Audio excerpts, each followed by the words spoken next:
Good evening, wonderful people, great Biafrans, wherever you are. We are welcoming you to hopefully another exciting edition of our presentation this very day, the 18th day of April, in the year of our Most High Elohim, 2021. Good morning, good afternoon, good evening, and good night to some of you. This very broadcast is being received right across the surface of this very planet Earth. Wherever you are, regardless of your time zone, as long as you have an internet-enabled device, once you have access to the internet, once you have a transistor radio in Biafra land and parts of the zoo called Nigeria, once you have a satellite receiver, you should and ought to be able to listen to us this very evening, morning, noon, or night, depending on where you are. I welcome each and every one of you, and for our mothers, those of them who are celebrating today, I say Happy Mothering Sunday, or is it Happy Mother Sunday, whichever one that it is, to all of you, especially those at the front line of these very efforts to restore the kingdom of heaven upon the face of this very earth. We are live and we are direct. As you well know, we now broadcast simultaneously on multiple platforms in order to confuse the enemy and to ensure that this very gospel of redemption gets to those who need it most. I welcome each and every one of you, and I know that Maryland is having a fundraiser today. We got our times wrong. It is my fault, actually. It is not their fault. They did not deliberately put it on a day when I was going to broadcast.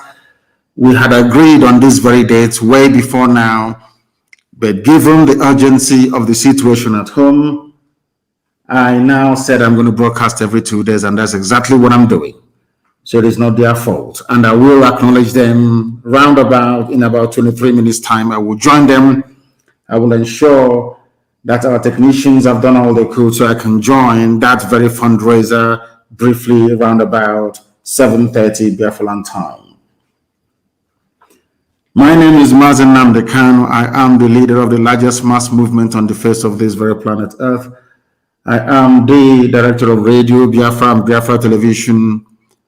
But the most important title that I hold, and above all, is that by this very special grace of the Most High, Elohim Adonai El Shaddai, I am and will remain a servant of the wonderful people of Biafra. Our job is very simple: to restore the kingdom of heaven upon the face of this very earth, that the scriptures may come to fulfillment.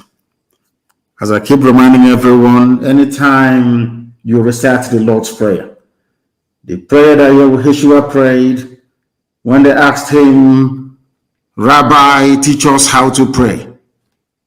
And he said, "Our Father who art in heaven," signifying that there is only one God, one Creator, one Alpha and one Omega. Hallowed be thy name, which means there is no other name above that of our Creator. Obase, Olisa. No other name. Because Jesus himself said, "Hallowed be thy name. Thy kingdom come on this very earth," which is the kingdom of Biafra that we're fighting for. The kingdom of God upon the face of this earth. Let thy will be done in our lives as it is in heaven. Let that promise that you made to us come to fulfillment in our time. Give us this day our daily bread, and forgive us our sins as we forgive those who sin against us. Of course, as mortals, we must forgive those who sin against us. But the ultimate forgiveness lies in the hands of God Almighty in heaven, whom we are praying to this very evening.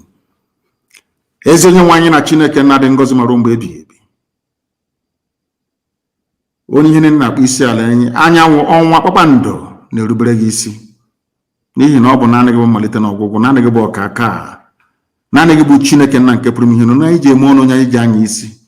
Anyị bụ anụkwa ahụ ezi ebere ngọzi, anyị bụ ike ọbụla nna nke ebere. Ọ bụ n'ihi gị ka anyị ji wee je ndị were n'ụbọchị nke taa. anyị wee were njem nke anyị onwe anyị na-aga wee nyefee gị na ka agbanyeghị ihe ka anyị na-agabiga ụbọchị niile, agbanyeghị ndị nọ n'ụlọ nga nọ n'ụlọ iko, ndị a na-atụrụ, ndị egburu egbu nna nke igwe, ndị a na-akpagbu ụbọchị niile, anyị wee na-asị gị eze ebube ngozi biko lekwakwa nke anyị na-ebe n'ude nke anyị na-asụkọ wee bịa n'iru gị ka i wee gbaghara anyị mmehie eze ebube ngozi, wee mee ka okwu gị na isi anyị wee bịa na mmezu na ndụ na-abụghị n'ọnwụ.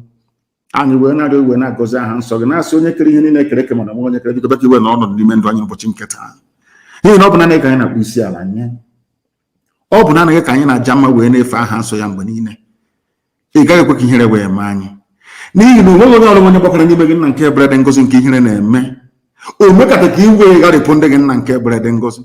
Ọ bụ ịhụnanya gị na ebere gị, amara gị na ọmịiko ka anyị na-arụ n'isi ezinụlọ gị ba Ipob na ụgwọ niile eze ebere ngozi, ụmụ Biafra ebe ha nọ n'elu ụwa, ọlụ aka ha, ọkụ ọbụla nke ha manyere aka nna nke ebere ka ọ bụrụ ngozi n'elu ngozi, tụmadị ndị na-eweta enyemaka ka e were hiwe otu nche n'ala nsọ bụ Biafra nna nke ebere dị ngozi. Ọ gaghị akọ na akpa ndị dị etu a, ọ bụladị ndị nke nọ na China, ndị gbara onye ego n'ụbọchị nke taa gbasara Eastern Security Network, ọ bụladị ndị nke nọ na Maryland n'oge awa nna nke igwe wee na-atụle ka ha ga-esi weta enyemaka nna nke ebere. Bịa ka iwe gọzie ha niile n'otu n'otu, bịa ka iwe gọzie anyị n'otu n'otu nna nke ebere dị ngozi, n'ihi na ikpete maazị ikwere anyị na nkwa na mmiri ga-abụ nke anyị. Aka nsị ndị iro abụọkwana ha ọnụ nna nke igwe kwebere kwesị bụ zu ya ịgasawu ya, ọ bụghị site n'ike aka nke anyị, ọ bụ site na amara gị onye nwe m. Anyị wee na-arịọ ka ịhụnanya gị na ebere gị, ịma mma gị na ọmịiko wee ma ọ baa n'ebe anyị nọ, na Biafra ga-abịarịrị nna nke ebere dị ngozi na-atụfughị mgbe. Anyị ga-aja aha nsọ gị mma n'ụzọ pụrụ iche. Ụwa niile ga-esi na ụmụ Biafra nna nke ebere wee ma na ọ bụ nwa bụ Chineke nna nke igwe kere ihe niile ekere eke, onye dị nsọ mgbe niile ebighị ebi. Nara ekele, otuto, nsọpụrụ, ịja mma site n'ebighị ebi ma ruo n'ebighị ka a na-arịọ gị ise. I am always in the habit of making sure that we log onto my Facebook page, Mazi Nnamdi Kanu Official. And I also, the reason why I do it is to try to let our people understand that we are fighting, should I say, a multiplicity of enemies from everywhere, from every angle, even those who do not have any need nor reason to rise against Biafra. They are doing so because we are the light, and the children of darkness are not relenting. Therefore, this evening, if by any means or chance you happen to be kicked off my page, or they start to disturb it as usual, as they would normally do, may I recommend that you go to Instagram, please. Mazi Nnamdi Kanu Official on Instagram. They have not gotten there yet. We are also on Twitter. Mazi Nnamdi Kanu. I am on Twitter. 279.9 thousand followers on Twitter, please. Go there, you will find us. We are also on YouTube. University of Radio Biafra on YouTube. We are there. We are also, of course, on our app, which is Ipob Community Radio. Radio Biafra is working. Radio Biafra app, that is. We are on Tuning. We are on a whole host of networks and platforms. If you wish to listen to us, you are more than welcome to do so. Those of you who are in climates of unlimited data, you can go to YouTube. We are there, streaming very clearly. And of course, a whole host of other people are doing exactly the same and hosting watch parties as we move along this very evening. Do not forget your pen and your paper, because this is the greatest university on the face of this planet Earth, bar none. Here you will learn the truth that will shock you. Sometimes when you hear what we have to say, you may, of course, rightfully so, have need or reason to doubt the veracity of what we are saying, but in the fullness of time, you come to appreciate that everything you hear on this very platform is the truth, the whole truth, and nothing but the truth. We must preach this very gospel because we have been ordained to do so. Elohim in heaven has ordained that we must preach his gospel before the coming of his kingdom on the face of this very earth. That is why I have said to all of you repeatedly, the reason why Britain doesn't want Biafra to come is because Britain believes rather very laughably that should Biafra come, after that the Messiah will come. That is why there is no way they can allow black people to be free. It's impossible for them. And as we well know, once you have the likes of the Janjaweed with you, once you have people who are willing to do whatever it takes to subjugate their own kind, your work becomes a lot more easier. You see, white people don't have to do very much to hold black people down in bondage and in slavery. Not very. All they need to do, they don't need to come to hassle you. They just go to your fellow black people and get them to do the subjugation and the oppression for them, which the Fulani Janjaweed and to an extent your governors are now doing right across the zoo, not just in the East, but everywhere across the zoo, because they see themselves as being privileged enough to lord it over other people who are less fortunate. This evening, I'm going to start by laying, of course, as we always do, a very firm foundation upon which our discourse this evening shall rest, for you to try to understand the efforts that people are putting into trying to stop IPOB. I want IPOB family members all over the world to understand the pride of place they occupy in the minds of those that yearn for freedom. I want IPOB family members to understand that you are the nightmare that the zoo is afraid of. And I'll prove it to you now. Only I forget about all these other chaffs and idiots. It's only IPOB that the zoo is afraid of once it comes to Biafra Restoration Project. And I'm going to prove it to you now. I'm going to start by trying to analyze the news that hit the airwaves, or should I say, that was published earlier today by the news agency of Nigeria. Of course, it was syndicated, which means that every news outlet in the zoo is encouraged to carry it. It is from the Minister of Information of the Zoological Republic called Nigeria, that contraption created by a white man, not black people, that racist construct. United Africa Company, from there went to Royal Niger Company. A limited enterprise designed by the British to serve their interests. But unfortunately and very sadly, we black people have refused to learn and to listen. But this evening, I shall remind all of us of our duty and responsibility to one another to try to shed the yoke of neocolonialism wherever we find it. This headline reads, "Don't listen to secessionists, lie Mohammed tells Nigerians." You must pay particular attention to this.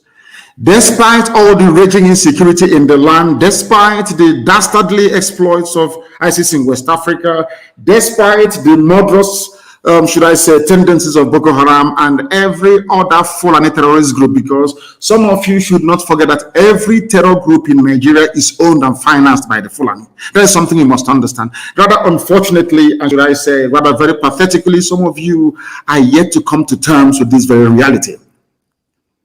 To top up the misery for the masses, they control the army, they control the police, they control the customs, they control every arms-bearing agency in the land. Every secretarial agency is in their pocket. And on top of that, you also have the presidency of the zoo that they are now, should I say, have complete and total control over. In other words, you people are living in the era of the Fulani rule. You are living in the era of the caliphate without knowing it. Because you don't have elections in the zoo, you don't have any democracy in the zoo called Nigeria. What you have is the rule, a very primitive rule of the Janjaweed. And to make things worse, there is nobody who is actually in charge. And also, I'm going to prove that to you later on, that we are the ones, we are their tormentors, we are the ones that they're most afraid of. No other person. Anything we say on this platform, the zoo, they listen very attentively, they pay very close attention to it, and they do the best they can, either to mitigate it or to try to rubbish what we are doing. And each time they fail, each time they try to make us look bad, they end up looking very, very ridiculous. I'm going to prove it to you this evening. This news broke this evening, was carried by many newspapers around the zoo. If you Google it, you'll be able to see it there. Don't listen to secessionists, lie Mohammed tells Nigerians. He said, do not listen to people who are agitating for freedom. Now, let us proceed. He said this very day, today being Sunday, that the federal government was working hard to improve national security and prevent all secession tendencies, which means what we told you earlier today about the abductions that they're doing, which happened this evening in Uguta, as a matter of fact. The abductions that they're doing, their concern is not the should I say, the Fulani Janjaweed they imported from the Sahel. No, that is not their concern. Their concern is also not the Fulani bandits who are raping, pillaging, and killing people all over the place. That too is not a concern to them. What concerns them is secession.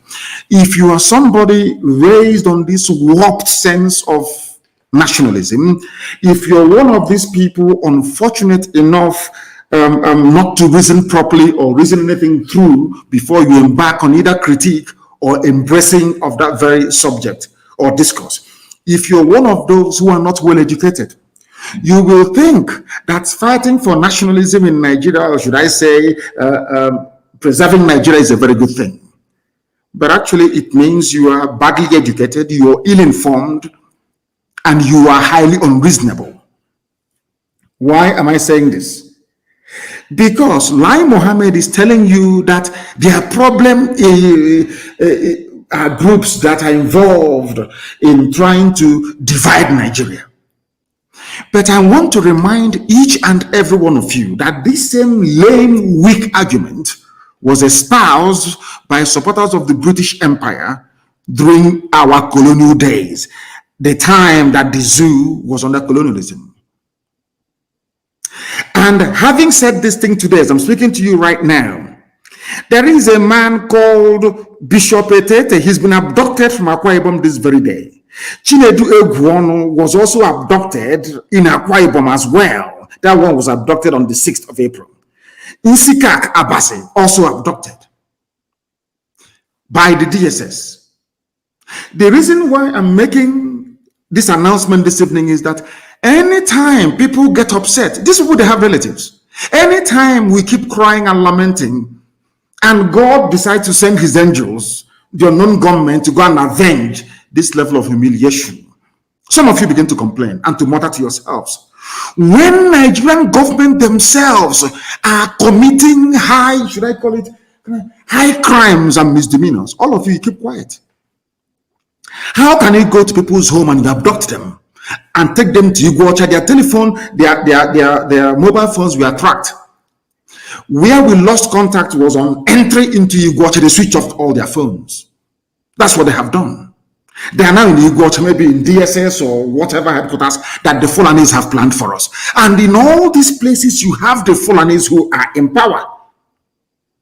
These people are fighting for freedom.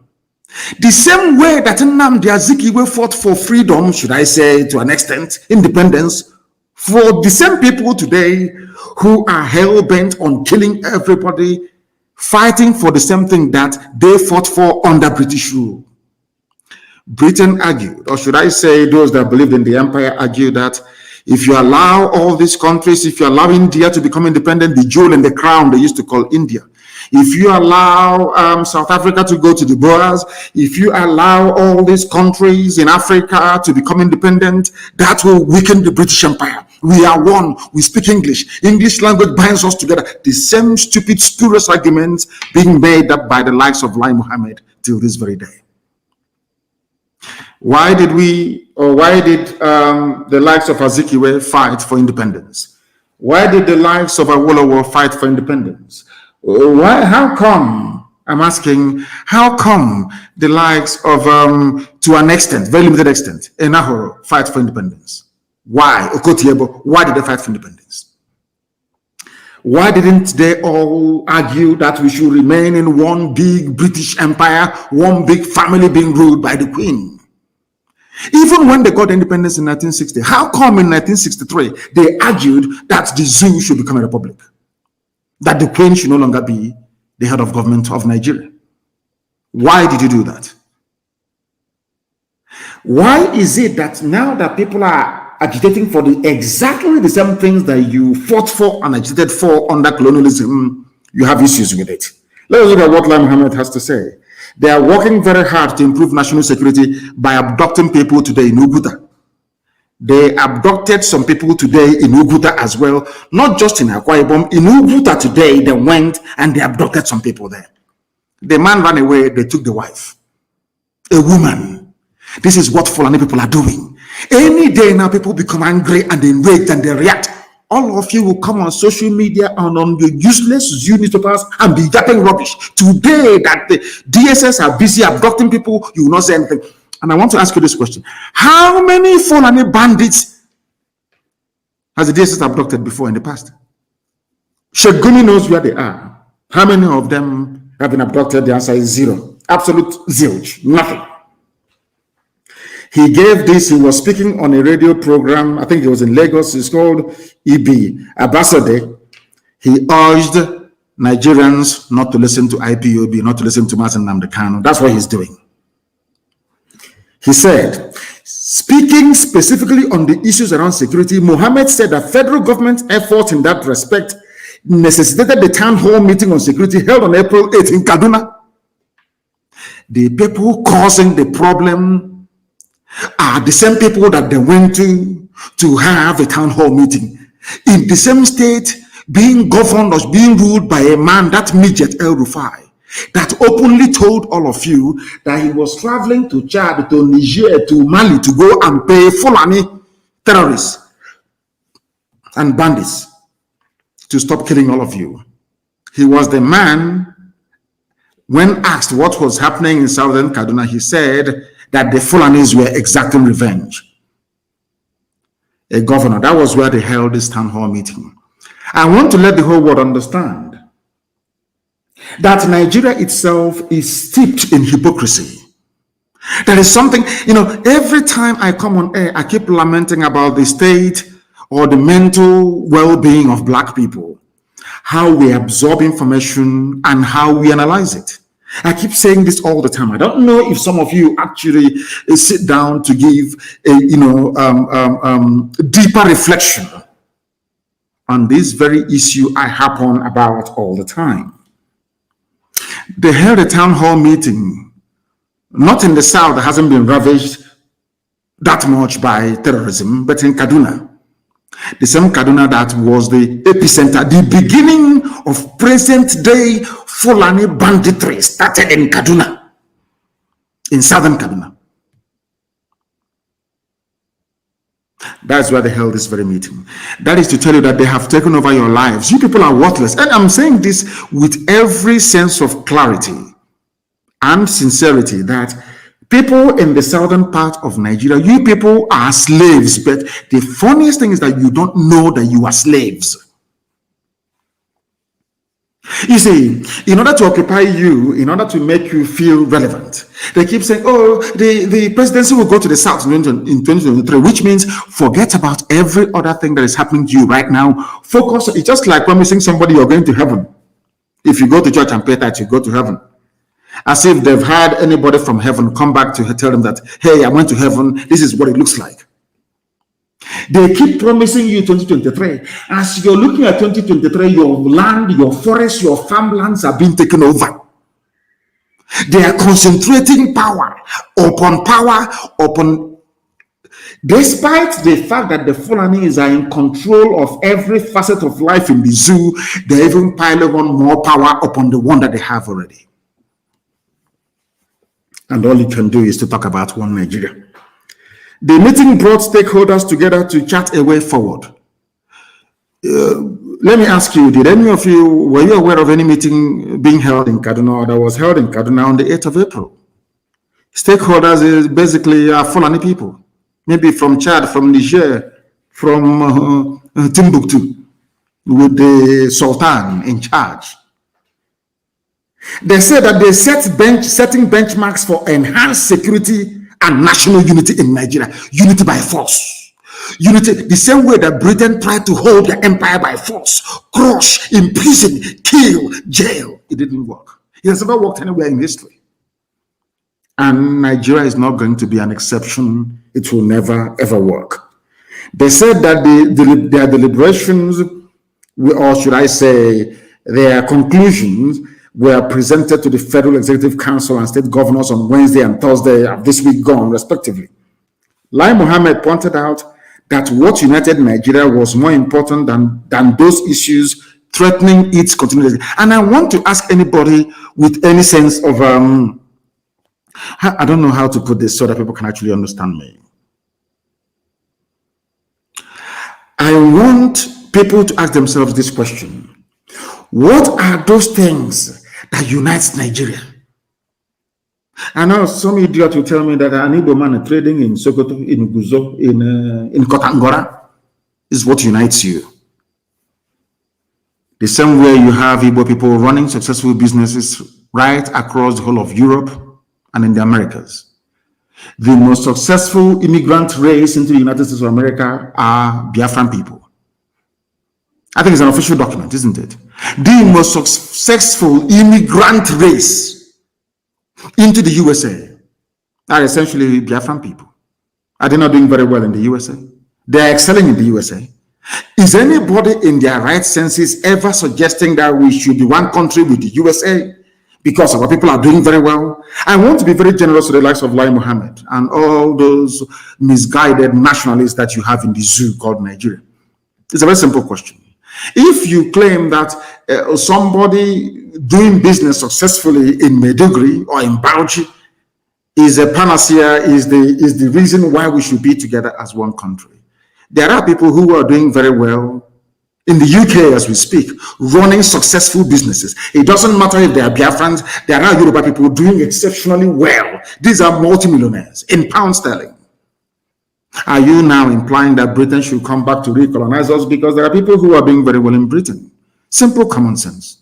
I'm sure that you know that the answer is no. So I want Lai Mohammed and all those peddling this fictitious line that what holds us together is more than what divides us.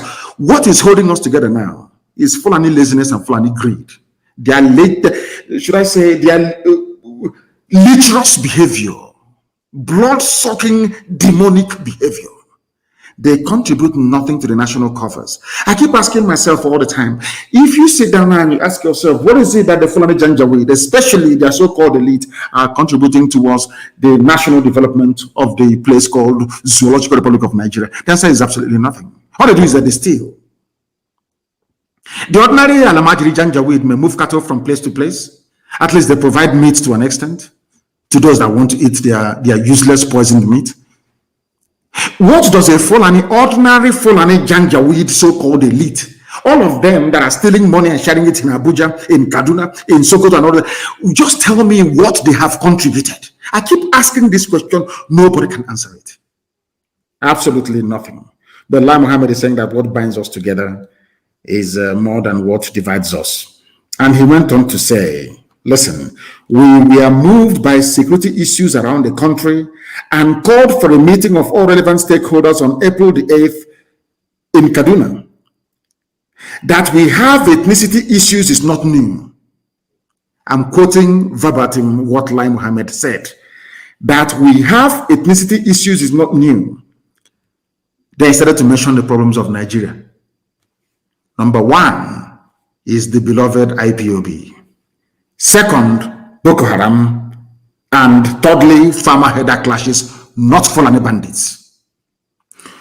The reason why this animal called Lai Mohammed mentioned Boko Haram is because over the years they tried to coerce Boko Haram to deliver their own agenda, their own jihadist, Wahhabi, Janjaweed agenda, and Shekau said no.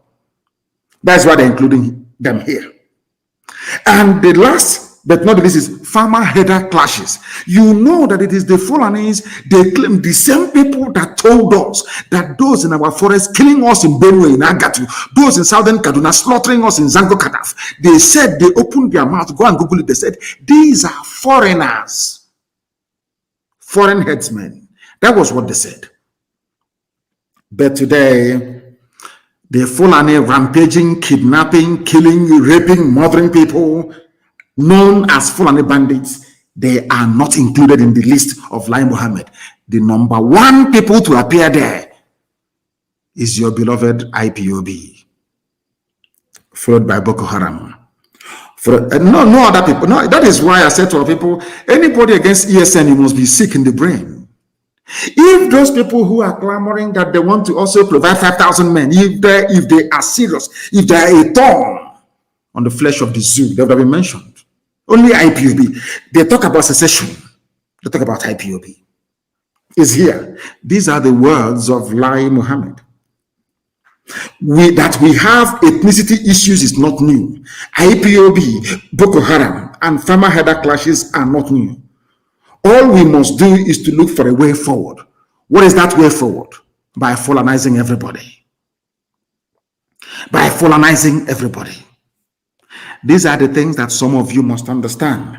And what they intend to do, as they have done in the past few hours, is to unleash their so-called DSS that can never catch Boko Haram. DSS can never catch ISIS in West African province, which is ISWAP. But DSS can never ever catch Fulani bandits. The only people they catch, you be in your house sleeping at night. They will storm your place with their darkened hillocks and they're doing cowboy, abducting innocent people who are not armed. You must understand this very carefully what they are doing. That is Nigeria for you. And they claim that they're doing their job. Because we are the people threatening the complete Fulani takeover of the whole of Nigeria. Only IPOB. I'm sorry to say. That is why we are being mentioned. You know what Lai Mohammed said? He said, we are aware of them, which means he's aware of IPOB. The government is working. Secession is not the way out of our challenges. You don't cure a headache by beheading the patient. The things that unite us in Nigeria are more than what separates us, he said. The minister said that the stakeholders at the town hall meeting in Kaduna came up with some recommendations to further secure and unite the country towards growth. Always unite, unity. Nobody talks about your well-being. Nobody is concerned that Yoruba people are refugees in Benin Republic. Nobody is concerned about what DSS is doing. Nobody is concerned about what goes on at army checkpoints now in Biafra land where people are being slaughtered. Nobody is concerned that the whole of Bende right now as I speak is full of Fulani jihadists with their cattle.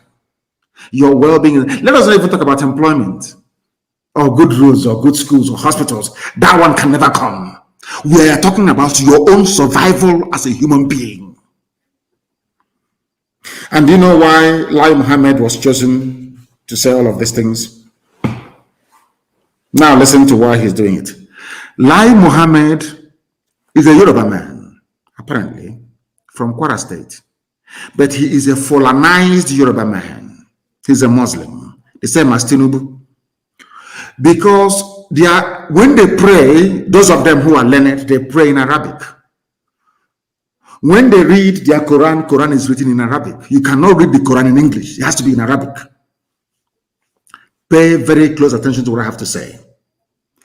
In other words, the Fulanization agenda of the caliphate is nothing new to him. Because that Fulanization agenda means the recitation of Quran in Arabic for everybody. It means looking towards Saudi Arabia for all that you are as a human being. These are the things you must bear in mind. So to Lai Mohammed and other Kwara Yoruba, should I call them Muslims, it's nothing new. For all they care, the supreme leader of all Muslims in Nigeria is the Sultan of Sokoto. It can never be a Yoruba man. Understand this very carefully. The Sultan of Sokoto, the leader of Muslims in Nigeria forever and ever, as long as the zoo stays together as one entity, which it cannot stay, of course. We'll make sure of that. It's going to always be the Sultan of Sokoto. There is no way in this life that the Sultan of Sokoto can ever be a Yoruba man.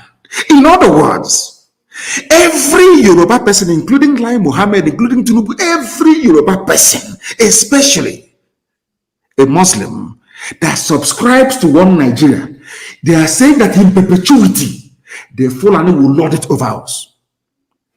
Some people may try to draw the analogy with Christianity and say, how about the Pope? There's never been an African Pope, but of course, at least it is subject to a vote. One day, who knows, a black Pope may emerge. It has nothing to do with us. The same thing that I have against some of them of the English persuasion when it comes to Christian worship, Anglican Church. There is no way in this life the Archbishop of Canterbury, appointed by the Queen of England, can ever be a black person. It's not possible. It's not possible. It can never be done. The same way there is no way in this world that the Sultan of Sokoto, the supreme leader of Muslims in Nigeria, will ever be a Yoruba man. So every Yoruba person canvassing or campaigning for one Nigeria, you are saying that you have double yoke. Obasanjo emerged, the Yoruba man, as the head of state of Nigeria because the Fulani said so. He came back again and became civilian head of state because the Fulani said so. Shunekon emerged because the Fulani said so. When Yorubas wanted their own person to be the president, Fulani said no. Abiola, and he was not the president. What people are doing inadvertently, what people are doing with them is that they I don't know, they bring this burden upon themselves without understanding the idiocy of supporting one Nigeria. The reason why I touched upon this is because the only thing, Nigeria is a totalitarian state. They give you the misleading and erroneous impression that somehow we're all together in a democracy. Nigeria is a totalitarian state. It's not a democracy. Why am I saying this? Now, there is insurgency all across the north. Restiveness in the south, so to speak, people agitating for their freedom. Let me tell you the recommendation that they come up with in Kaduna.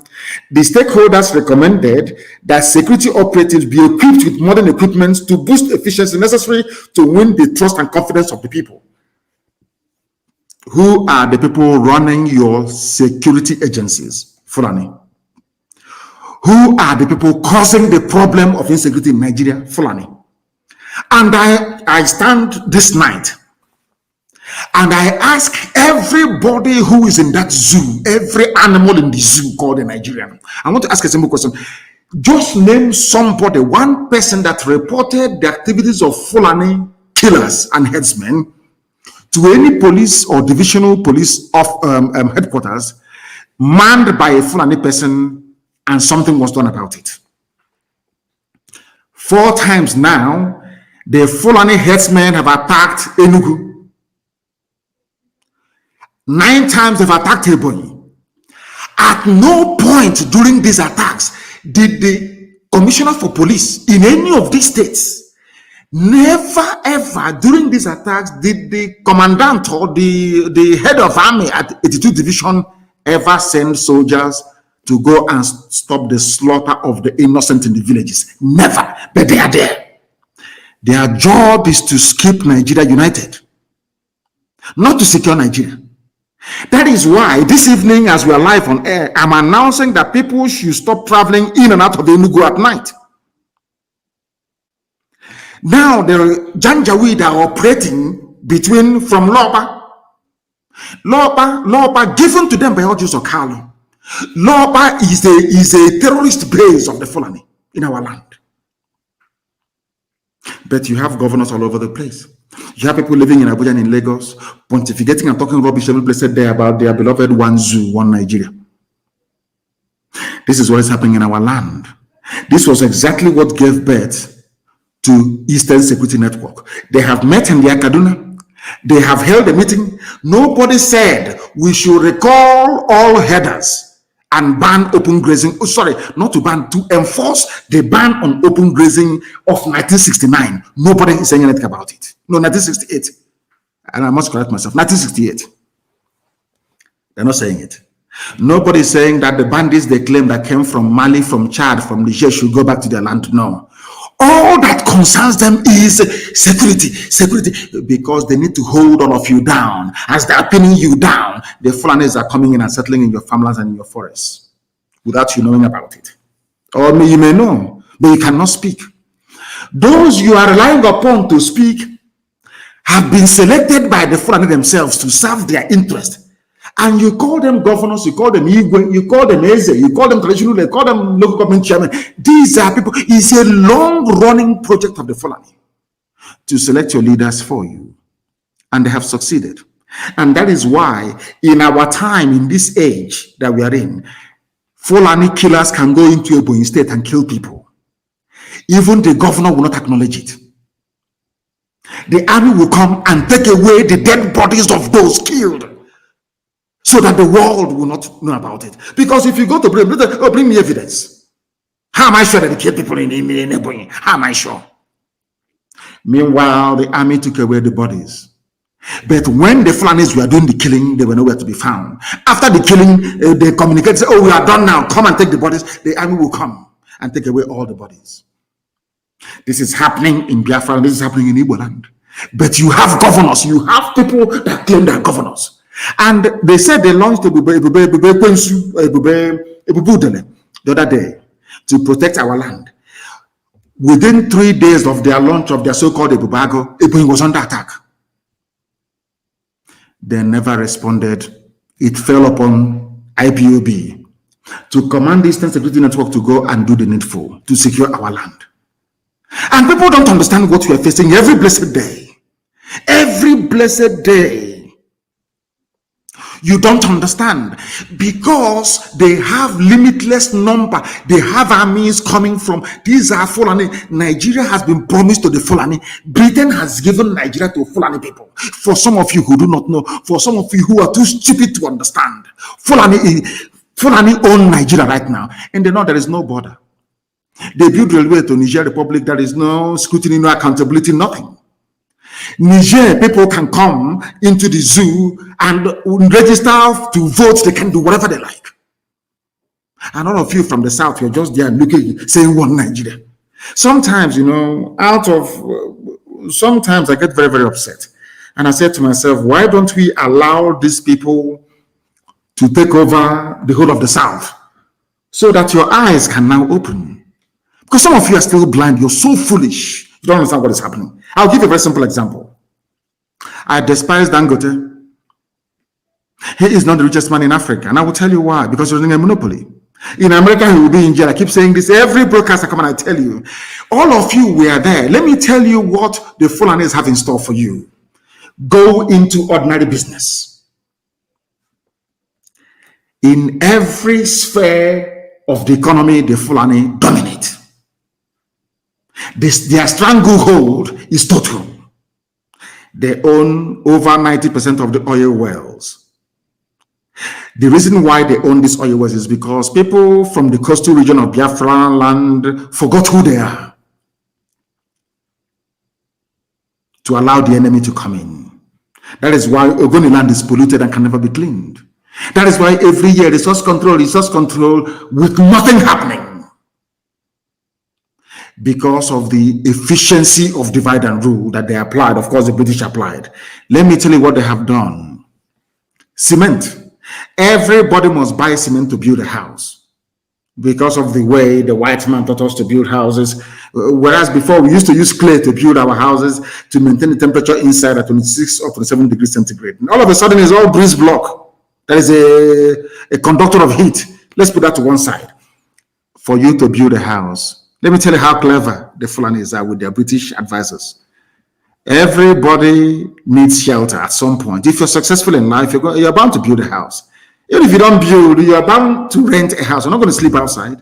The landlord that built the house, or the owner of the house, must have built it with a cement. You see how clever they are. The Fulanis thought to themselves, let us control the cement industry. How are they going to control it? By killing off and closing every other cement producer in the country, so that only one man, he's not going to produce the cement, he's going to import the powder and bag it somewhere in Lagos. That's how you have Dangote Cement.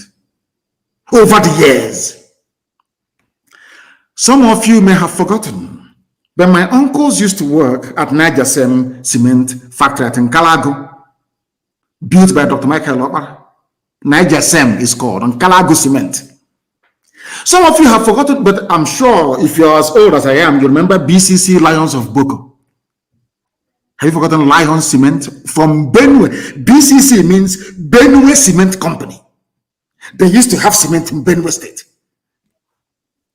There was Elephant Cement, Ego Cement, Ashaka Cement, Boham Cement. Even Ibeto had his own cement. Now, people complain, they don't have any jobs, they are miscreants, they have no jobs. But you people, the same Fulani that you people idiotically voted for, or claim you voted for, are the people that shut down all these factories. They want Fulani to control you. They gave the monopoly, the license to import cement to one single Fulani man. Dangote. That was why they put Ibeto in prison. EFCC called him and imprisoned him to stop him from selling cement. Only one Fulani, only one, mind you, they're in control of the oil. Only one Fulani man. Some of you are so stupid in Nigeria. I don't know the type of God that made some of you, but I will educate and I will enlighten you. If you listen to us without bias, believe you me, your life can never be the same again. Your brain will open. Let me give you an example of what is happening in zoo. Before now, there was nothing, and Obasanjo is very stupid. I'm telling you, Obasanjo is an idiot. Obasanjo was the man that rubber stamped some of these things that I'm telling you right now this evening. Not only do Fulanis control the oil well, there were a lot of people, thousands of people working in the refineries. Let me tell you what they did next. They went into the refineries and they shut every refinery down. They went and built a refinery under Abacha in Equatorial Guinea. They went into a consortium with the British and built a refinery in Exeter, in England.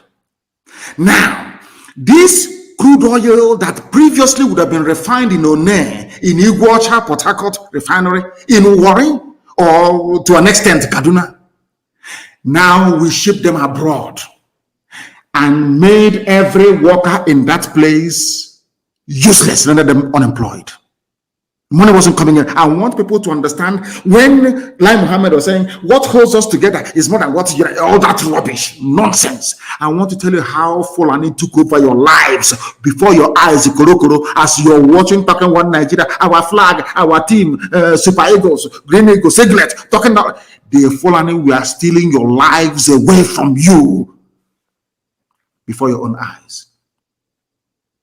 Fulani was not content in owning the oil wells. They shut down the refineries where our parents were working, where you could study petroleum engineering, graduate, and find a job to feed your family. That sector was shut down. Remember, they shut down the cement sector. Very critical. Every day there's construction going on, isn't it? It's a very critical sector of the economy. Building raw materials, of course. Fulani, Dangote, one man. Now let me tell you what they did very cleverly. They came to the petrol. Not only the oil well is not enough, to tell you how much they hate you. They call you a Nigerian. Let's unite. They despise you. They hate you. If not, why would they shut down all these cement factories and allow one man to import? I didn't say produce, import. You will have limestone in Nkalag right now in Ebonyi State rotting away. Shut down. BCC in Nuboko shut down. Maybe you don't have taken it to rebag, not to produce, not to manufacture cement, but to import cement powder and rebag it. That's all that they do. And they claim they love you.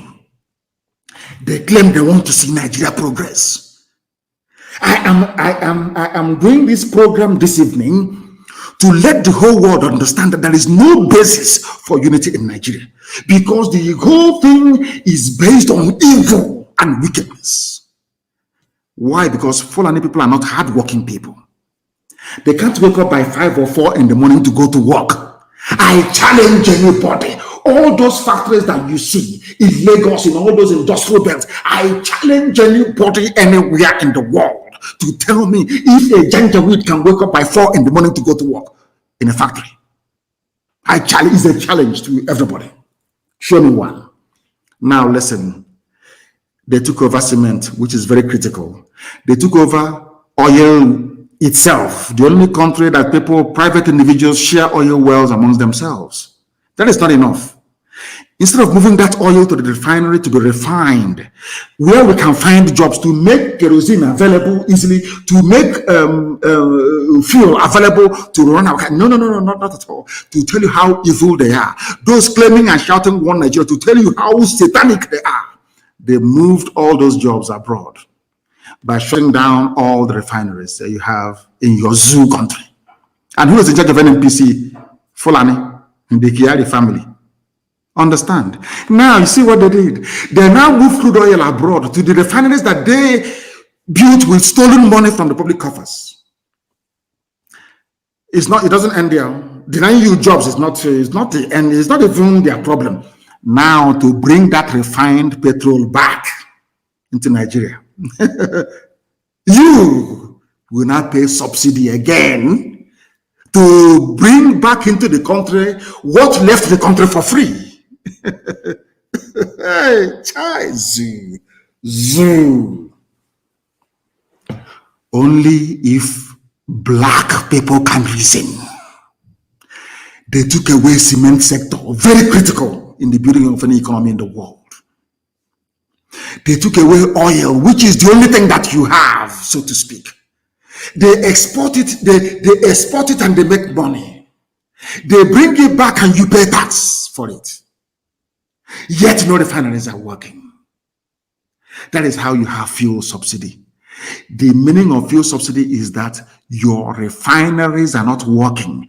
Not that they will not work if you turn them on, but because Fulani shut it down, that they may control your lives. Two sectors. We must all eat, isn't it? Everyone must feed every day. You have to eat something. There is no food you cook in our land without salt in it. No. You must add salt now. It's normal. You cannot have tea in the morning without sugar. Dangote. Ordinary Indomie. Dangote. There was a Biafran I met in Netherlands. He wanted to bring Indomie into the zoo. I think he brought sample. They arrested him at the airport and put him in jail for trying to disrupt Dangote's stranglehold on the, should I say, the ready meal industry, pasta and all this other rubbish that people eat. Only them. Only them. You cannot feed without contributing to Fulani domination of your life. In religion, those of you who are Muslims, Fulani is number one. Politics, they are number one. Army, they are number one. The police, they are number one. Everywhere, they are number one. Anytime you talk, unity. They hit you, they kill you, they arrest you, they shoot you, anything, unity. Because they know what they're benefiting. The final game is to hand over our land and our forests to their brothers and sisters from the Sahel. And it's happening before our eyes. One shut down refinery that could have employed millions of people. Ibocha down, Warre down, even Kaduna. Who built Kaduna refinery? It's not Obasanjo. They asked me, said he's diversifying the location of major industries. He wanted to please the Fulani masters that put him in power. They built Kaduna refinery. You have to move oil all the way from the south to the north. They can pipe oil to the north and everywhere else, but they cannot pipe clean water to your homes. They cannot pipe gas to your homes. And they claim, they tell you, we protect one Nigeria. We are all Nigerians. We are going to make progress. Progress how? For how many years? How can you make progress by shutting down industries that employ people, rendering them unemployed, and importing into the country finished items and products that you could have produced in your country? Are you listening to me?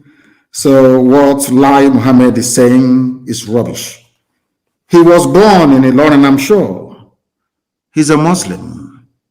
So to him, Islamic rule is nothing. In fact, he'll welcome it. He's a Muslim.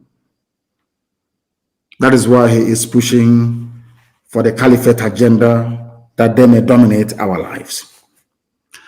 And as I said before, and as one man also said, you cannot in this life control a people unless you have somebody on the inside doing it for the oppressor. I want you to listen to this very clip tonight. Listen very, very attentively. Listen to it attentively. Of course, they can attack my Facebook page or the like. They're wasting their time. After this program, I'll quietly put the SoundCloud there. You can go down and listen to it.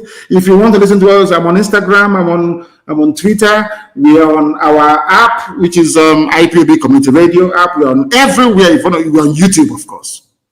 If you listen, you can listen.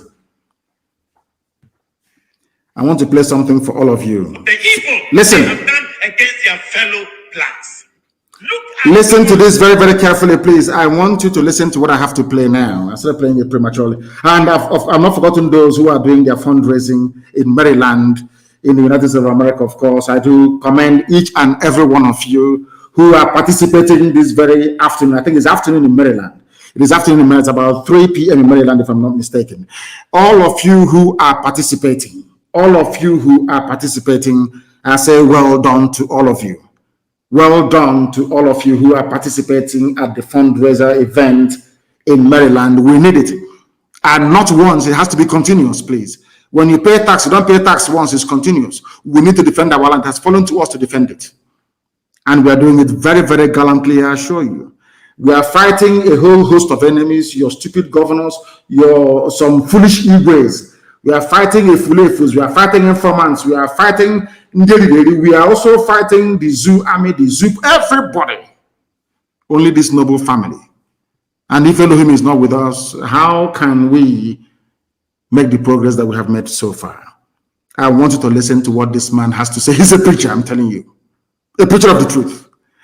The conquest of a black man, the enslavement of a black man couldn't have been possible without another black man. After listening to this, you tell me the difference between those that sold us as slaves in the past and the governors and the so-called leaders you have now. No difference. It's only that we have come to say that enough is enough. We can no longer tolerate this rubbish. That's all. I want people to pay close attention to this program this evening. Pay very close. In fact, listen to it 10 times over to understand the hopelessness and the idiocy of the brain of a black man. Anybody who believes in Nigeria, believe you me, that person is not worthy to live as a human being. Listen to this. Very, very carefully, please. Listen. Traditional leaders and the slave trade. We blame the whites for the slave trade we went through. We blame the whites that they offended us. They took us as slaves. But let's wait for a minute. Who sold the black man to the whites? Who sold the black man to the whites? Our own traditional leaders. The enemy is not outside. The enemy is within. Always inside. We are asking the Europeans to pacify us and also to apologize to us. Our traditional leaders must be the first to apologize on behalf of their ancestors for the evil they have done against their fellow blacks. Look at our attitude towards the environment and the destruction of our water bodies. All our river bodies are turned into dark brown. And you know what they said? In the next 20 years, if we don't stop this illegal mining, Ghana, we will import water to drink. Yet we don't care. And Chinese, they will come from their country into our forest, destroy our forest, destroy our land, and illegally mine and damage our waters. How can they come if the traditional leaders didn't give them permission to do that? And in one instance, while they were dead, our military went there to protect them. Our own military was supposed to protect us. This is black. Hell, Lord, foreigners to destroy our water and destroy our forest. The enemy is not outside, the enemy is within. If you look at our own systems and structures in our country, we don't have a better system to improve the lives of people. Pastor, I was surprised when I read in China, they had a 10-year vision, and they said from 2011, their vision was that in 10 years from 2011, and 10 years from 2011 will be what year? This year, 2021, that they will raise over 20% of the people to become multi-millionaires. Now in 2021, they have 1.8 million Chinese who are multi-millionaires in China, and they are between the age of 40 to 50 years. Multi-millionaires. The government intentionally decided that they will make sure they will have 20% of the population multi-millionaires. They also agreed that they will make sure that they will lift up the poorest of the poor, and they lifted 100 million people from begging to live a better life. But in this country, in our country, we fight our own businessmen. Our government will fight our business people. When they know that your business is thriving, and they know that perhaps you are not sympathetic towards the running party or the ruling party, they will fight you, collapse your company, and make you poor. When in China, they want to make the people rich. In Africa, we want to make our own people poor. The enemy is not outside. The enemy is within. Look at the African. Do you now understand it? Very clear. Preacher from Ghana preaching the word of God. This is what I call preaching. Not all that nonsense they talk about the 40 million auditorium rubbish. They can never speak the truth. Imagine if every Sunday in the churches that you have in the South, even in the Middle Belt, the priests were to climb the pulpit and repeat exactly what this man is saying. There will be a revolution overnight. What the preacher did not say is that in China, before China became what they are today, there was a revolution by the people. Do you understand? This video is very clear. The enemy with black people, the enemy is always within. It's a good thing he's preaching from Ghana. The people that conquered Nigeria for the white man are Ghanaians. The West Africa Frontier Force is from Ghana, recruited from Ghana to come and fight. Fought us at Benin, fought us all the way at Harochukwu. Ghanaians recruited by white people. The same way we have today, those fighting a better tomorrow for our children are the so-called governors, so-called Igwe, so-called idiot, a beggar who lives in Lagos writing rubbish, claiming he's an intellectual.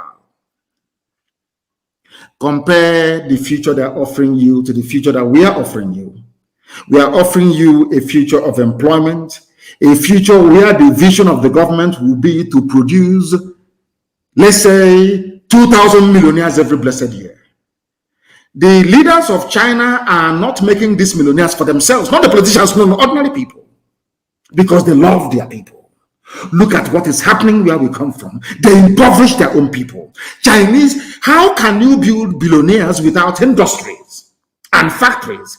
But in the zoo called Nigeria, the lives of Ibeto are being impoverished. People who could have been millionaires are being impoverished so that the Fulani that is so work shy and lazy can ascend the throne of power, riding on our collective ignorance. That is why I hate Nigeria. Not that I hate the people in it or anything of that sort.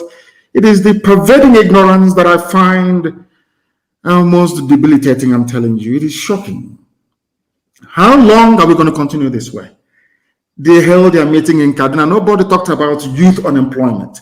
Nobody said, how are we going to get our children meaningfully employed? You claim you love your children. There are no jobs for them when they leave university. You have not sat down to strategize, to say, how do we provide? It is your job as a politician to provide jobs, or at least to create the enabling environment, to allow industries to thrive. But it is not happening because you don't love the people. That is why your first recourse is DSS arrest, army shoot.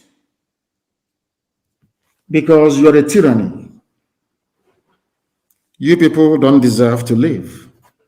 And until we rise above all this nonsense, the country or the homes where we come from, that we are likely to bequeath to our children will be far more worse than that we have encountered. In a country where hard work should be encouraged, where millionaires should be encouraged to emerge, because every millionaire has to employ somebody, even a house girl, or a houseboy, or a gardener, or a cleaner. Somebody is earning money and paying tax. So it is in your interest that you have that everybody is well off. But in Africa, we think that it has to be only us, only me and my family, me and my people, only us, only me will have the only upstairs in the village. It's not very good. The way we reason is very bad. Before our eyes, Ibeto was persecuted to extinction. He did nothing wrong. He's a businessman. He did nothing wrong. They squashed him. Some of you don't know, in a place called Numan, N-U-M-A-N, Numan, in Gongola State, in those, I don't know what they call it. What is Gongola State now? I don't know what they call it now. Is it Yobe? There was a place called Savannah Sugar Company. My uncle, the Mohammed, used to work there. I was to go there on holidays and I was told that the company has been shut down. Savannah Sugar Company in Newman. Do you know they used to produce sugar? In Yobe State, Yobe, they used to produce sugar there. Nobody is coming up and saying, let us revive this Yobe. It will give our people jobs. You know, with sugar, you do a lot of things with sugar anyway. Some of you don't know that the rum you drink, you know, the Southern Comfort you take. You know, rum, Southern Comfort. It's sugar from sugar cane. You don't know that sugar is alcohol. You don't know that? Hey, sorry, it's Adamawa. They say it's Adamawa. I do apologize. You know, I don't know which is which. I don't know which is Taraba, Adamawa, all this rubbish, all these stupid, idiotic names they come up with. I used to know Gongola State. In Gongola in those days, there is a place called Newman. If Fulani Janjaweed were working in the sugar factory, what time would they have to go and do banditry? Lai Mohammed and his so-called intelligent stakeholder group will not discuss this. You have stakeholders who are themselves bandits, economic bandits and criminals, holding down your fortune and your future on the ground without any of you knowing about it. There is a place, the largest textile mill in West Africa was in Kaduna, built by Ahmadu Bello. It's shut down. Today, import textiles from abroad. Ulondam farm settlement from where the Malaysians came and learned how to plant palm tree. Run down. Some of you, I said this thing many years ago, some were in a shock for days. Let me repeat.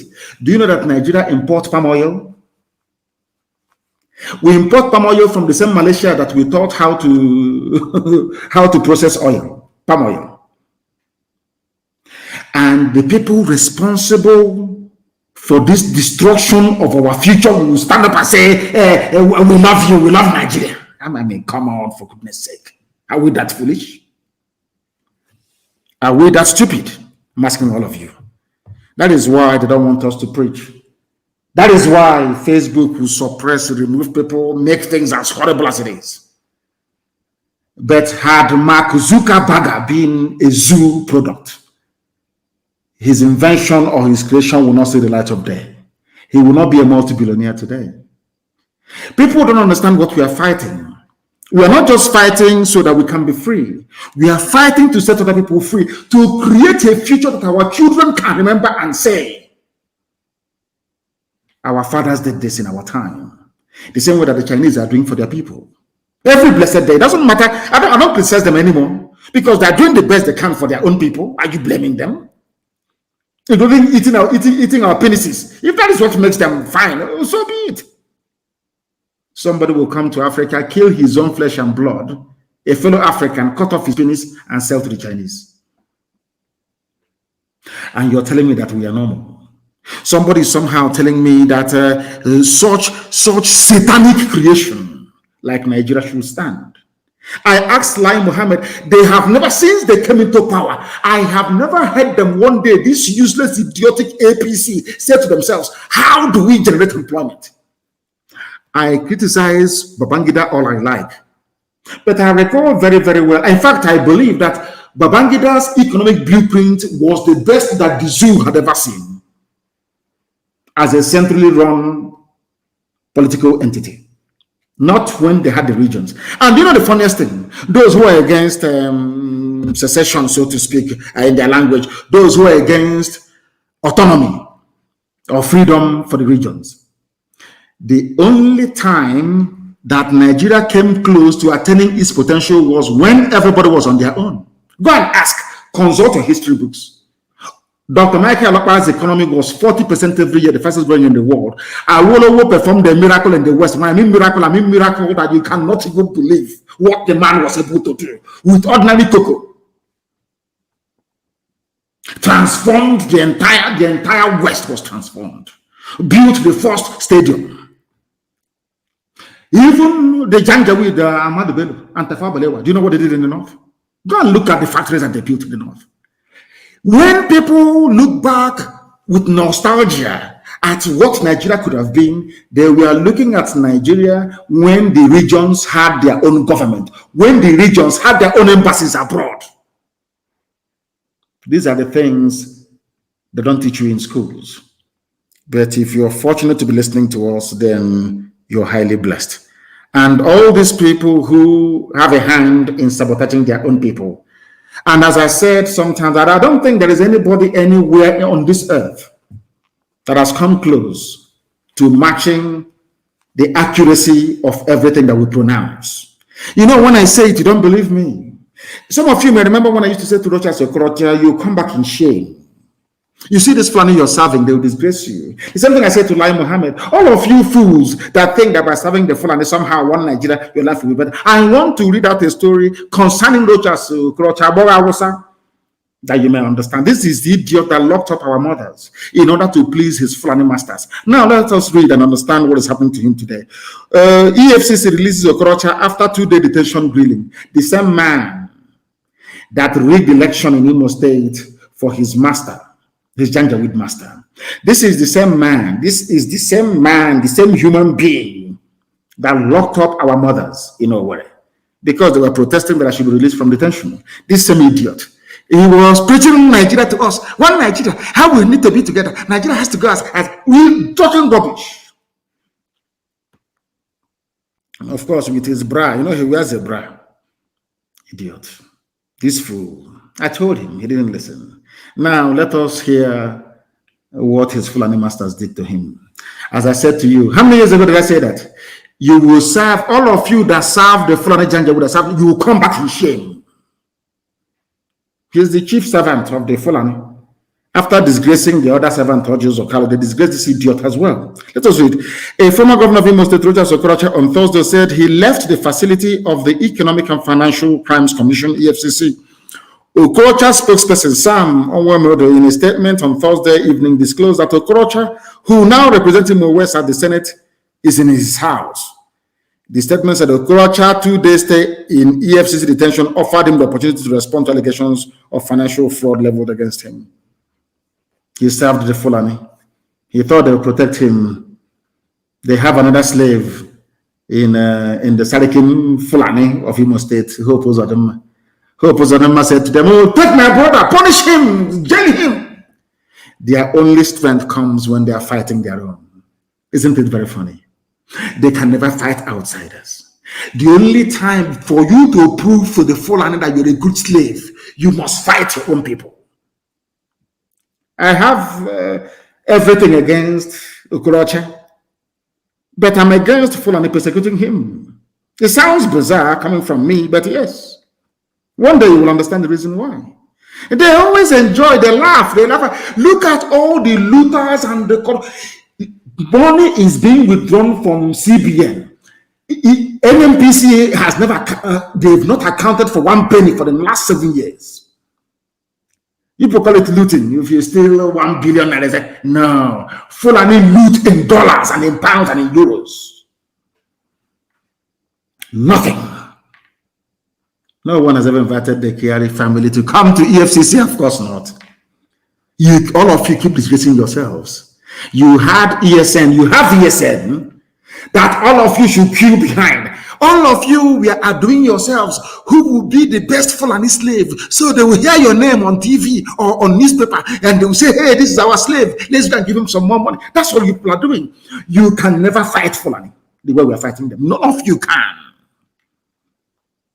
Because if you do, you will lose your relevance. Okorocha has been disgraced. Look at him shouting, his presidency is there, rotate and come to us. And one year and guy just catch the idiot and put the Osan in a prison and it's finished. Detention to tell you are nobody. The only people that can defend you is your people. The sooner these idiots understand this, the better for everybody. The only people who can defend you in your time of need is the same people that you're selling out today. A very timely lesson for everybody who claims the governor who is serving right now. And we received also very distressing information from Bende. There is a young man in Bende the Bend local government and his deputy. Some villages in Talaku in Bend, local government is empty of all young people. The Janja would have taken over the entire place. Some of you don't even know the news that is happening in your villages. You are in Lagos and Abuja, shouting one Nigeria. You don't go make a phone call to the village. Some of you in America, some of you call the village tonight. Just a very simple question. Can you tell me where the Fulanis are, being kept or harbored in our village? They will tell you. One single signal and everybody's gone. Britain will give money to, in fact, Fulani will give money to Britain to give to CNN, to give to BBC. Nobody will talk about it and you're finished. Look at the slaughter at Agatu. Look at what is happening in Benue. Look at how they slaughtered people in Jos. You people have no idea. For very many years, consistently, Fulani kept attacking until they overwhelmed Plateau. The same thing in Southern Kaduna. It's something they're going to do to you. If not, that my heart and my mind won't allow me to let the Fulanis overrun our villages. I won't let that happen. No matter how stupid some people are. I can't allow that to happen. Because it's another way of the devil saying, prodding us to say, so one day out of anger, we'll say, okay, we'll no longer defend our land. Fulani, come and take it. And Fulani will take it. After all, before the Fulanis attacked, I was the one who made them to attack first. I said to them, if the Fulanis had any brain, they will attack now and take over our land. And not up to 3 weeks they came. And they're still there till today. And we're flushing them out. The people who are betraying you are your own people. A white man couldn't have colonized Africa if not for the stupidity of a black man. We could not. Today we have blacks who are suffering in America, slaves all over the Caribbean. Of course, these are free people that the British and the Europeans converted to their slaves. Because a black person sold them. That is why I don't believe in all this reparation, blaming a white man for slavery. I don't blame them. Our own stupid. Any day black people look themselves in the mirror and say, I am the problem, from that day you will change. From that day you will change. Look at people who claim they're leading you in the zoo, in APC government, telling you every day unity, security summit, security, unity summit, security summit. Nobody talks about jobs or housing or social amenities. No, security and unity. Because a black man is wicked. I'm sorry to tell you, we are wicked, I'm telling you. Evil upon evil. All these people, they know, even like Mohammed knows that the greatest time that Nigeria ever had was when everybody was on their own. In fact, Nigeria was a confederation. The East, the North, the West, and after a time, the Midwest. There was competition. If I want to build a factory, cement factory in the West, Oba want to build something in the East, Tafawa Balewa wants to build, Amadu Bello wants to build something in the North. There was competition. Competition. Every day we talk about Liverpool, Chelsea. This. How do you know all these teams? Because they are competing. But when it comes to the zoo, allow us to compete in Nigeria. Let everybody. They say no. One Nigeria, one mediocrity. That is why if you don't learn anything here, you will not learn anything in your whole lives. And the people in the zoo are suffering. And sometimes I wonder if our senses are not correct. Is it that when we did all these things that's happening everywhere, we don't... What is wrong with us? Things are happening everywhere. Residents who fled Damasak return alleged molestation by Niger Republic soldiers. In Nigeria, you're being raped and shot at every blessed day. You run to Niger Republic, the same thing that you're facing. You know, sometimes you begin to ask yourself, has God forgotten Black Africa, or we must have done something? I think the rest of Nigerians should join us anytime we are doing atonement. Something has gone wrong somewhere. Some of the residents that fled when Fulani terrorists attacked Borno State, they fled to Niger Republic.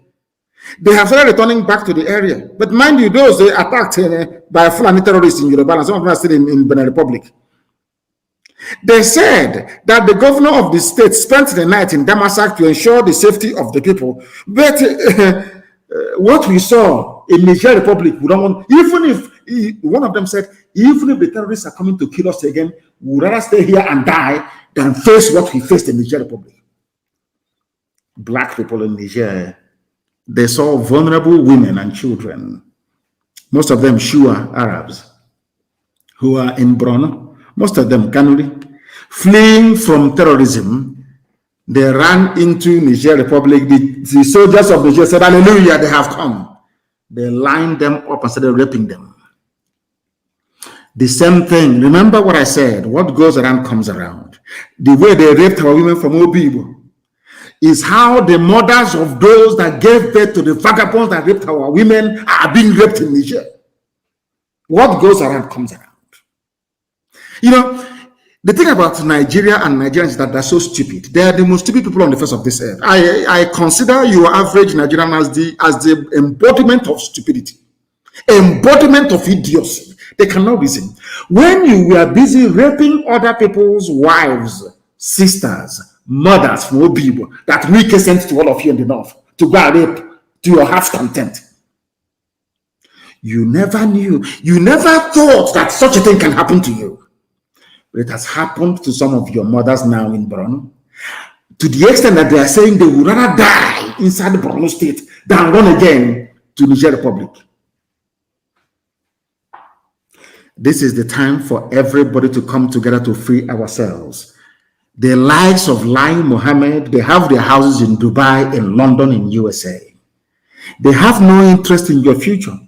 When they talk about unity and security, it is to secure their oil wells, to secure their monopolies that they have over your lives. Not because they love you. Not because they love you. Nigeria is the worst evil. Nigeria is worse than evil. Worse than evil. We must continue. We must continue. They swore, we would rather be killed by Boko Haram in Damasak than return to the Niger Republic, where we were subjected to various inhuman treatments by soldiers. So in your country, when your soldiers are subjecting people to inhuman treatment, you are clapping for them. You are clapping for them. So you want Niger Republic to welcome you? No. What goes around comes around. Your sons, your Fulani sons and daughters are busy raping and killing people.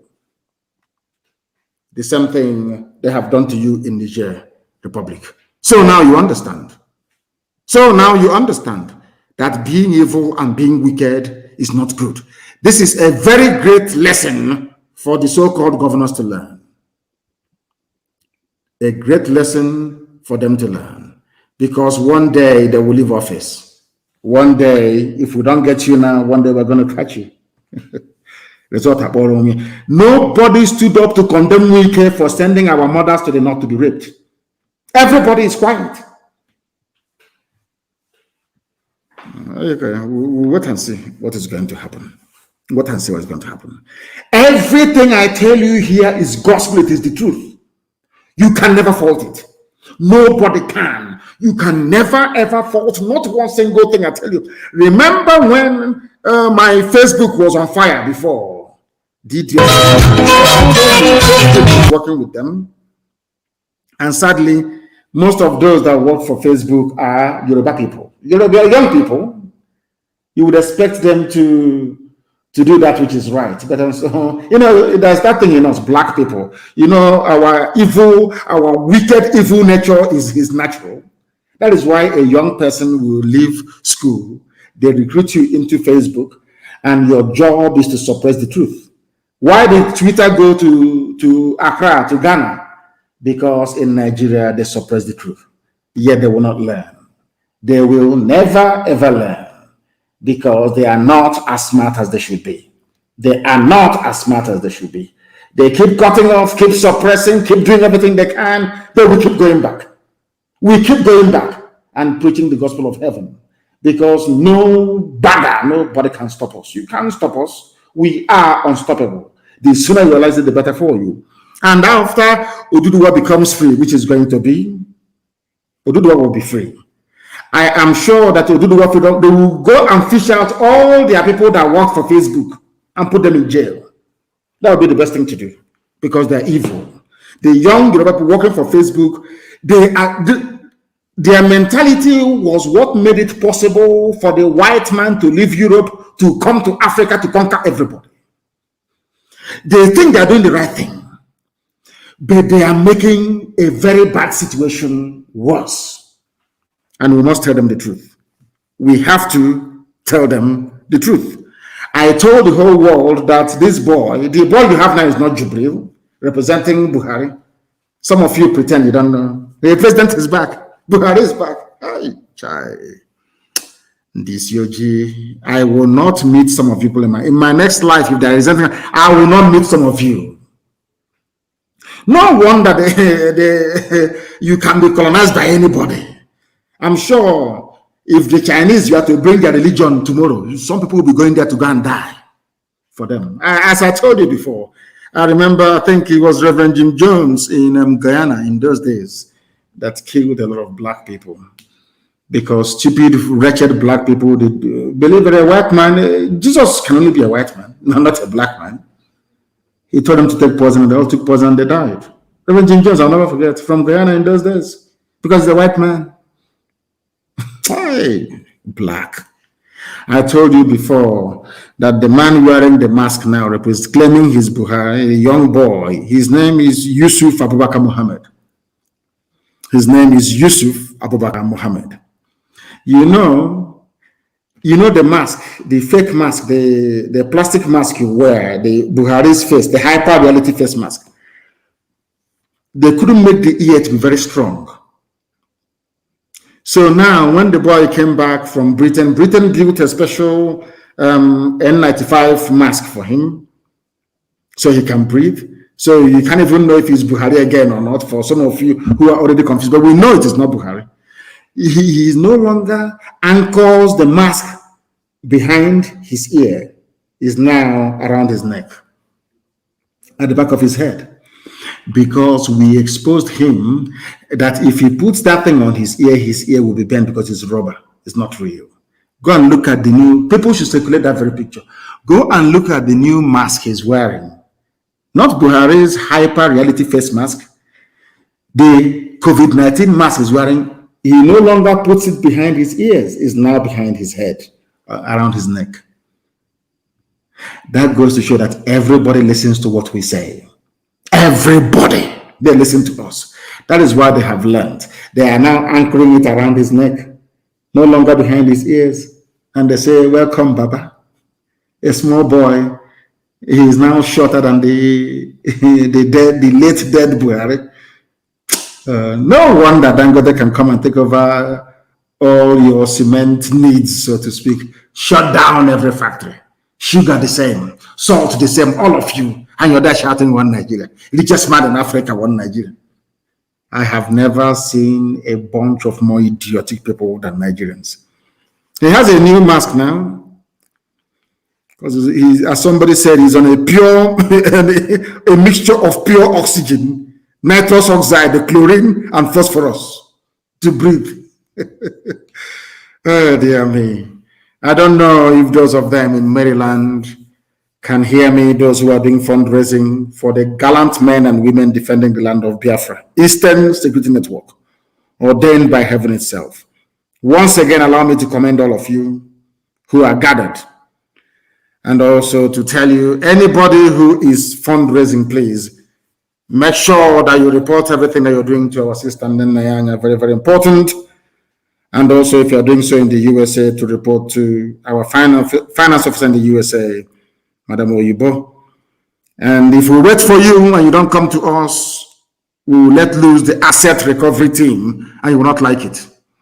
You won't like it. So make sure every fund you have raised is sent to us, please. I know that somebody was responding. Those that stole our money were responding. They said, oh, but we sent this to this. We said, yes, you may have sent, yes. We checked all the statements. The money that you remitted for people who are in detention, people who are releasing from detention is there. But there is a surplus which you didn't account for, which you stole. Because you know, two criminals in Georgia. They think that they can be clever by half. You're dealing with people who are more intelligent than you. I went through the whole statement. I saw the ones that you sent, you remitted. And I saw the ones that you stole, you did not account for. It came to 77,000 before you stole the last 4,000 only last week. Did you steal 4,000 last week or not? Ndushi. It was Rumba and Wokenko, two criminals at large, and their lives will be a misery, I assure them. Ndushi.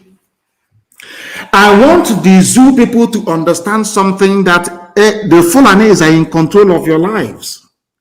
Why we walked against Jonathan in 2015, according to one useless idiot called Babangida Aliyu, the governor of Niger State. They said that the Fulanis, of course, they control the whole of the north. The middle belt, I don't know what's happening to them. Those people, they're a bit confused sometimes. I feel sorry for them, honestly speaking. I feel sorry for them. Babangida Aliyu has revealed why the northern governors under PDP, Jonathan's own party.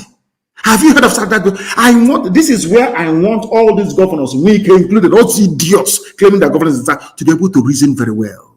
Do you know that our PDP governors, Jonathan was the PDP candidate, PDP governors who are from the north, core north, of course, Fulani Janjaweed North, they did not vote for him.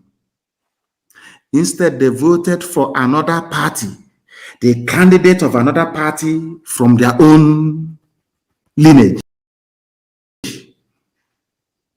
I want people from Niger Delta, people who idiotically and foolishly claim Niger Delta. Are you listening to me? They did not vote for Jonathan. According to them, Jonathan said he would only contest for one term. That was a revelation that this man made. Do you see the way the Fulani in the north gang up to see how they love themselves? All of you in the south, you're bickering and fighting like a crab in a bucket in Shiko. Anyone who wants to climb, you drag that one down. You see how the Fulani governors are, even though they are in PDP, they voted for Buhari, their own person, their own man, against Jonathan, who is from the so-called South, stroke Niger Delta, whatever rubbish that means. What is their reason? They said because Jonathan said he will only, be there for one term of elected office, because he took over after Yaradua died, I think for about 2 years. Then he contested, he won, and he was there for 4 years. Fulani said, you promised us. In Fulani, they're always good at remembering what you promised them, but they can never remember what they promised you. So Jonathan was kicked out, yes? Now, they claim that, it was Jubril that came in 2019. Before now, this little boy took over the wearing of the mask. The mask you wear now is Yusuf Abubakar Mohammed from Niger Republic, the boyfriend of Aisha Buhari, not Jubril. Jubril ran away from Cuba at the height of COVID-19 when Abacha died. One day, all these things will be revealed from sources that I'm sure you will believe. Then some of you will say that this is a prophet. Maybe by then it will be too late for some of you. Now listen very carefully, please. The same people that claimed they voted for Buhari in 2015 and voted for him again in 2019 forgot something. And I will quote for them. Nigeria's Buhari said he would not seek re-election in 2019, according to the minister. This news was carried by Reuters. The same Buhari, you claim, of course, Buhari died in 2017, we know all of that. The same Buhari in whose name you're running Nigeria said, I will only contest for one term. The same thing that Jonathan said. And your excuse for not supporting Jonathan is that he said, or he reneged on his promise to only run for one term. The same thing with your so-called Buhari. But you voted in Jubril under the tutelage of Abacha in 2019. Is that not correct? Or thereabout? Is that not correct? So you did not remember the promise that Buhari had made he will only run for one term, but you remember the one that Jonathan said. That's why they support him. But you supported your own kind. Of course, Jubril wearing Buhari's mask. That is Fulani for you. I'm saying this because of the idiots in the south who cannot reason. Fulanis, they go in, they arrange everything. They get a lost soul in Lai Mohammed to dish out the lines for some of you. They pay some Yoruba journalists. They pay them, give them money. And they forget who they are. They forget their job. And today, everybody is suffering. I have told those who are on Facebook, on my page, live there, because Facebook is frustrating everybody. Live there and go to Instagram, or you go to Twitter, or you download the app. Download the referral app. It's very cheap. Very, very cheap. I don't know. Some people cannot listen. Leave Facebook alone. On my page, that is, I know others are listening on other platforms. Leave Mazi Nnamdi Kanu official. Leave it alone for them. Let them be hearing me, because Facebook is listening to me right now as I preach this gospel of heaven. They cannot remember what Buhari promised to, but remember Jonathan's own. That's why they kicked him out. These people are congenital liars. Fulani politicians and the idiots they have groomed in the south, they are all liars. And the only way to solve this problem is a revolution. Revolution. A very bloody revolution. And when it starts, don't read newspapers. Because Tinubu will give them money to be writing, is this tribe that did it? Is that ethnic group that did it? No. Once the revolution, believe you me, no newspaper should publish. Only a revolution can save the people, or else we are all doomed, because they are all liars and deceivers.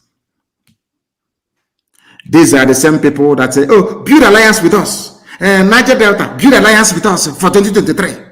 The same alliance that was built.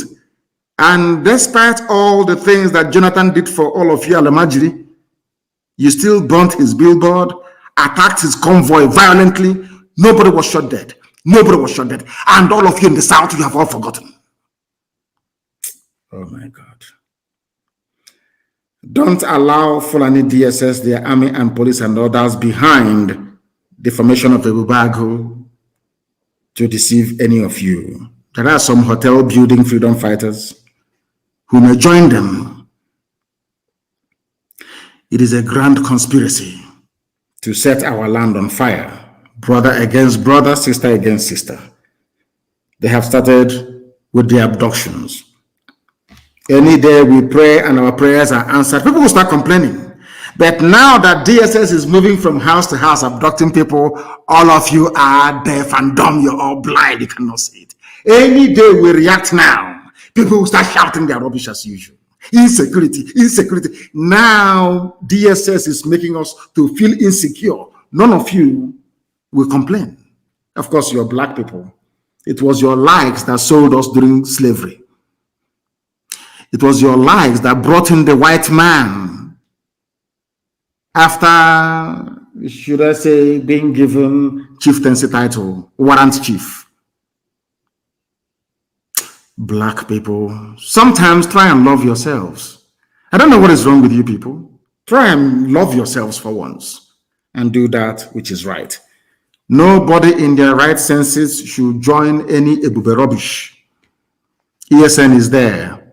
We will take you. We have too many Fulani terrorist settlements to clean in our land. So you must come and join Eastern Security Network. I think there was a radio station that did a poll of what the people of the East want. They said it's ESN. They said it openly. We don't trust the governors. If not for ESN, nobody would have thought about this Ebube rubbish that they claim. Have you seen them before? They are floating something. Have you seen any men? Show me one thing to say that this is. What's even their telephone number if you're in distress? If you're being raped by Fulani and you escape, which number are you going to call? Ebube pussy. They keep playing with your brain, and some of you keep falling for it, and you claim you are educated. And I want to say or to repeat what the former Senator Shehu Sani wrote. I had to truncate it because it was very long.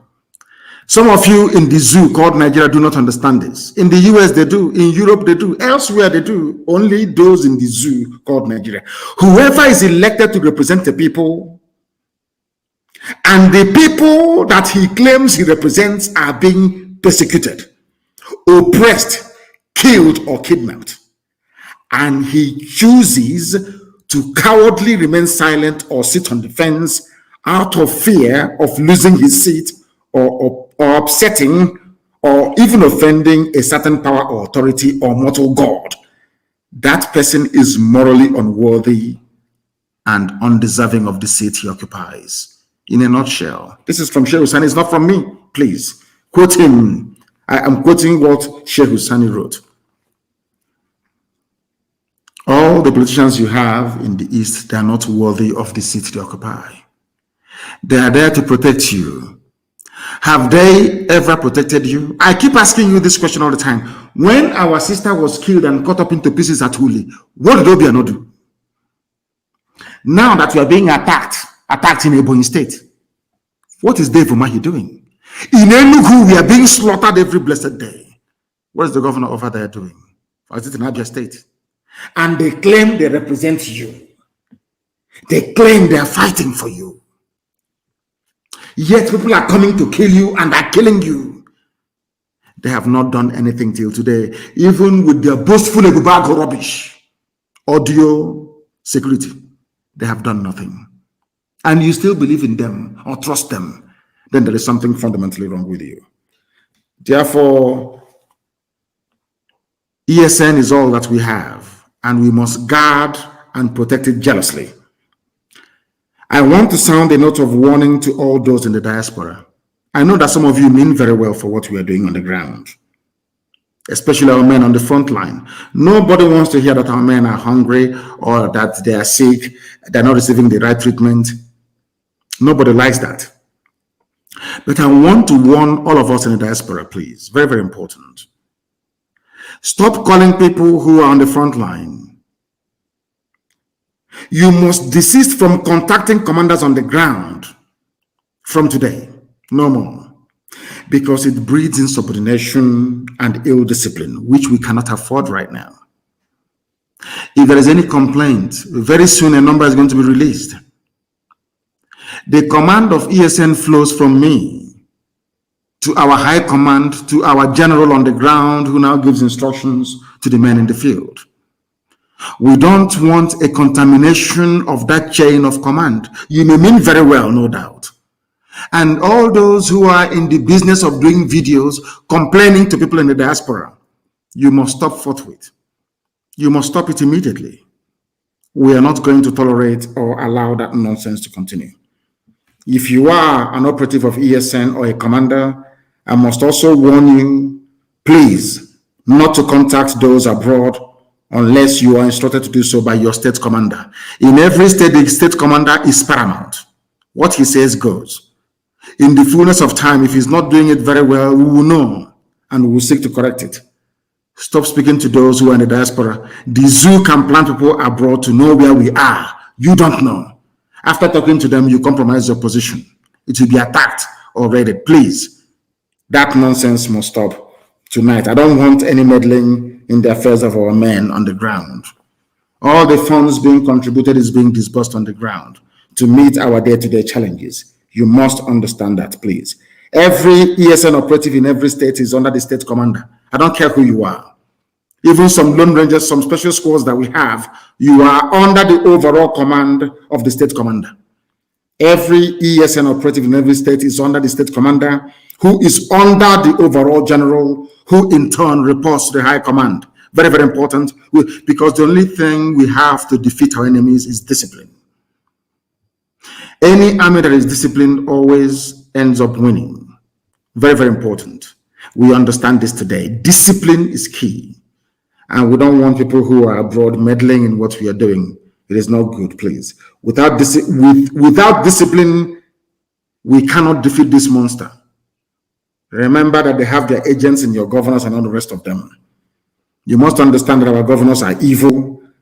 And like those that sold our forefathers to the white man, they will do anything now to sell us to the Fulani Janjaweed.